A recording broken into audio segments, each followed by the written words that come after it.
Just dig in, just push on through, just keep on going and keep your eyes on the finish line.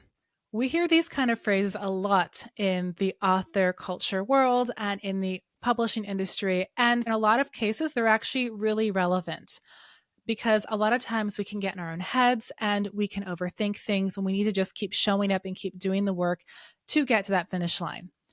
But what about when you're at a crossroads and the answer to that crossroads isn't just digging in, but maybe actually pulling back? Like you could push through, but something in your gut is saying, I don't know if that's the right decision here. The thing is, sometimes you do actually need to take a step back and rethink where you are and maybe take a different route or maybe backtrack or maybe even hop over to a different project. It isn't always about pushing forward all the time. And I experienced this personally at the beginning of my author career when it could have gone in a very different direction, but I chose to take a step back and actually pivot to where I am now, and I'm all the better for it. I shared this at a recent author event I went to, and I want to share it with you today to hopefully encourage you and give you a different perspective on that weird gut feeling that you get when you're at a crossroads and everyone is telling you just to push through, but maybe that isn't the answer for you. This is Janeen Ippolito of Author Culture. Let's talk.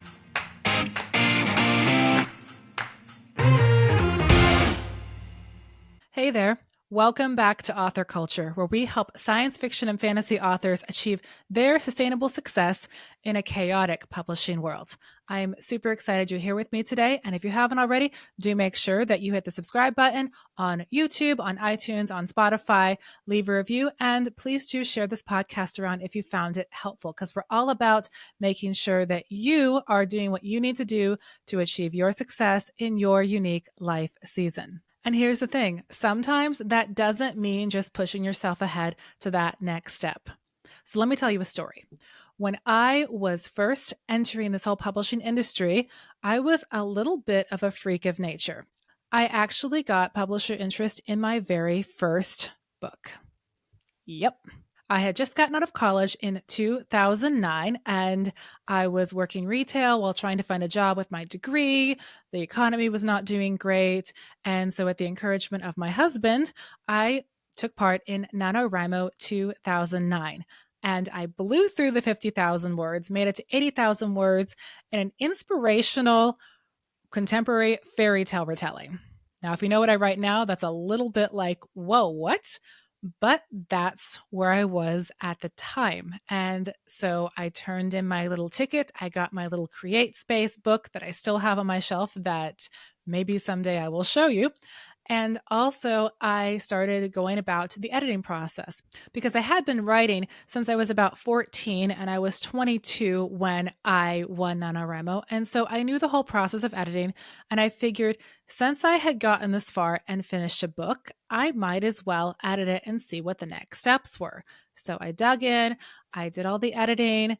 And then at the encouragement of my husband again, I started going to writers' conferences and just trying to figure out if there was a place in the world for this. I was expecting so many rejections all the time. And I actually did get some of them, but I also got some interest from publishers, which was actually really cool and completely unexpected for me. They wanted me to do some tweaks to it. They wanted me to do some development of certain characters and moments and all those kind of things, but there was actual interest. I was super excited. It felt kind of validating, especially because, my inner circle beta readers of my friends and my family loved it, but I knew that that wasn't the guarantee that it was going to be great. Although I will say that my inner circle of friends and my family members are pretty tough cookies. So if they like a book, it actually is pretty good because they're not going to hold back. And I love them for that. So I dug in and I started reworking this book. And during that whole time, I was continuing to teach, and my husband and I moved to a new state, and I kept reworking this book, and I kept reworking this book. And then on the side, I started doing all these brainstorming things with friends online and in person with science fiction and fantasy stories. And that started taking up more and more of my brain power because, in fact, that was my first love. I grew up loving science fiction and fantasy books. I read a ton of sci-fi and fantasy books and then comic books. And so more and more, as I was coming back to this contemporary inspirational romance fairy tale retelling, I was less and less excited about it. And I was more like, okay, I guess I'll just get this out there and I'll do a whole series and I'll establish this whole brand in inspirational fairy tale retelling, contemporary romance thing. And then once that's all out there, then I will get to do the science fiction and fantasy. And that felt very sensible and very much like what everyone was saying. This is the right way to do things. But my heart wasn't in it. And I kept rewriting that book. And every time I did, people said it was good. People said technically it got even better. But after a while, a friend or two was like, I don't think your heart is in this anymore. I think that technically you have gotten better in terms of how to hit inside incidents and how to set up things, but you don't seem excited about this. And they were right. After a lot of prayer and wise counsel, I emailed that very patient publishing house and said, I'm sorry, I can't move ahead with this book. I know the editorial board is interested in it. I know that there's a potential this book could go somewhere in your publishing house. I am not interested in building this brand right now. My heart is with science fiction and fantasy books. I love that whole genre. And while I can write in this inspirational romance genre and I did a good enough job that you're interested in it, I can't do that. They were incredibly gracious. I actually had the chance to meet the head of the publishing house a couple of years ago. We were both teaching at a writer's conference, and she actually remembered the book. And she was like, I remember you. That was that story. And then she invited me to submit something to their fantasy line. I said I would consider it because it's fantasy. All this being said, when I was at a crossroads, a lot of people might have said, you know what, dig in, grow up, write the books, get the series out there, build the brand and inspirational romance. You know there's readership, just do it. And then when you have everything all set up, then you can write your science fiction and fantasy. And that is a valid way of doing things. And I am not throwing shade at anyone who's followed that path, especially if you're in a place where you really need, for whatever reason, you really need to pursue writing for a very profit-based angle. That is legit. But for me at that time, I had a steady job. I was married to a guy with a steady job. I didn't need to pursue that for the money. And the more I prayed about it and thought about it, I was like, this is not where I need to be. This is not where God is calling me. I had that confirmation from friends and family around me. I had that confirmation from what I was writing. And I had to let that go. And I had to, in a sense, give up, which we're always talking about. Don't give up. Don't give up. And when we say that, we mean, don't give up out of a sense of despair or desperation or those kind of things. But there's a healthy kind of surrender to something else in your life. There's a healthy kind of surrender of one project for a different project that might be speaking to you more. It might be a direction that you really need to pursue more. And that is the reality of this whole writing journey. Anyone feel me there? Anyone been in that place where everything seemed to say go in one direction, but you knew that the other direction was where you needed to be? Feel free at the end of this video or podcast to drop your own story in a comment, and I'd love to hear it. Now, writing is not a straight path. And there is nothing wrong with learning a formula to a straight path and learning all the different steps you need to take. That's part of education. That's part of learning. But then you have to understand that at a certain point, you may go off that path because that beautiful, shiny, perfect formula may not be the best place for you.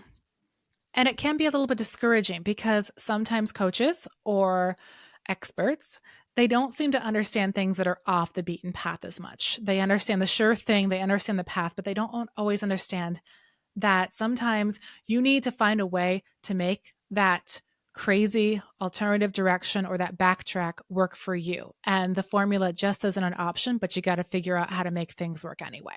But the trick is knowing when it is a wise idea to surrender, to backtrack, to pivot, and when it isn't, when you really have to dig in your heels and keep going. Conversely, my current work and project has taken me a lot longer than usual to write. Usually I write a book in about 2 to 3 months. This one is going on 7 months. Lord willing, it is actually finally getting close to done. But the thing is, even though at that point I was tempted to say, wow, I have all these other projects I could hop over to, I have all these other books that need to get written, that was a moment when I needed to dig in my heels. Because as soon as I get this book finished, then I can tweak and get another 2 books off my backlist and relaunched and finished, and I can get everything primed to go. And it just made a lot more sense. So even though I was tempted in this current process to stop and pivot, I needed to dig in. I have had to dig in. I have dug in so much that I might as well be a dwarf at this point, but it has yielded fruit and I am getting to where I need to be. And it is finally, again, more fun. That's something else to remember. When you're going off and backtracking or pivoting or digging in, it won't always be fun. Ideally, it will be fun. And I think you should be chasing that kind of joy as you can. Because if your book is truly making you miserable when you write it, that's a warning sign. But also at some points, whether you are choosing to go off the beaten path or stay on the path, there's going to be times when it isn't as fun. And you have to be able to just understand that. When I talk about being at a crossroads and taking a different direction, it doesn't mean escaping something that is hard in front of you, because there will be things equally as hard on that different path. So it's about making wise and mindful choices about where you're being called at this moment. It is not about just trying to escape hard things, because this is the publishing industry. Hard things are everywhere. It's just what happens. So when you're at one of those crossroads and you're thinking about whether you should just dig in or whether you should pivot or surrender or even backtrack a little bit, here are some things that you need to consider. Check in with yourself. Check in with where you are in your life season. Have things changed and things that you thought were going to work out didn't work out? Have your interests or passions change in noticeable ways? Not in the kind of fickle, oh, I like this and I like that, but in ways where you're like, wow, I've kind of become a different person. Check in with that. Check in with where you are with God. If you're a Christian, which I am, pray. Check in with your spiritual life. Where are you being led in that way? And is it taking you in a different direction than you anticipated as well? Which this happens all the time in the Christian walk. So if this is happening to you, you are in good company and it is okay. Second, make sure that you are seeking wise counsel from more than one person. I'm talking about a trusted family member and a friend and someone in the industry that you trust who can give you that kind of feedback, and some kind of spiritual figure in your life if you have that and you want that kind of insight as well. Get wise counsel from multiple sources, not like 20, because at a certain point it just becomes too many cooks in the kitchen, but definitely seek that counsel out and consider it, because that can also be helpful in truly seeing yourself. Again, when I was considering things with the inspirational contemporary fairy tale, it was friends who first said, hey, we know that you're committed to this and we know that you really are just trying to stick this out, but we're seeing that you are growing in this entirely different area. And we're seeing that you have a ton of ideas there. Whereas in this one area, this book you wrote might just be a one-off. And we're not sure if you have anything more, not because we don't believe you could write more, but because we're not seeing it on paper. We're seeing this one project that you kind of are plugging away at, and then we're seeing everything else in science fiction and fantasy. These things aren't matching up. Conversely, when I've been working on this current work and project, my friends have been amazing at saying, yes, this version 27,000 is still great. Keep going. I love it. I do have amazing writing friends, and they have seen a lot of different versions of this draft, and I am very thankful for them. And they've been incredibly encouraging, knowing that I need to just get this book done, and that the idea of me switching over to a different book really doesn't make sense at this point, even if it's tempting, and even if those books are there ready to be written. And then something else you need to consider is your life season. Physically, mentally, emotionally, and yes, economically. That matters too. When I was stepping away from this contemporary, inspirational fairy tale retelling, I was in a financially stable place. I didn't really need to pursue publishing in terms of trying to find the most profitable, advantageous market. So I had that freedom to step back. Conversely, in my present series, I do actually make profit from my books. And not only am I excited to get this book done finally after 7 months, when it is done, I can then relaunch some other books and get things paired up and, Lord willing, get those sales numbers back up. And that is important to me at this time. So there was one time when I didn't really have to worry about it because financially I wasn't really invested in those books at all. I hadn't even had a single book published. Whereas now I have a lot of books out there and I want them to continue making passive income for me in addition to my client work. And so it matters that they are creatively fulfilling. Yes, and they are. But also for me, it matters that these books are getting published regularly and they're out for readers and I'm building that connection with them. And I am, in some cases, having to repair a bit of trust because this book has taken me so long. Readers, I love you. You're amazing. It is happening. I'm not giving up. So that's something else you have to consider when you're at a crossroads. Is this something where you can really afford to pivot and go in a different direction? Or is this something where you have to dig in and say, I need to say yes to writing these kind of books. I need to keep at this because it's important to my financial situation right now. It's important to my creative situation right now. It's important to my mental health right now.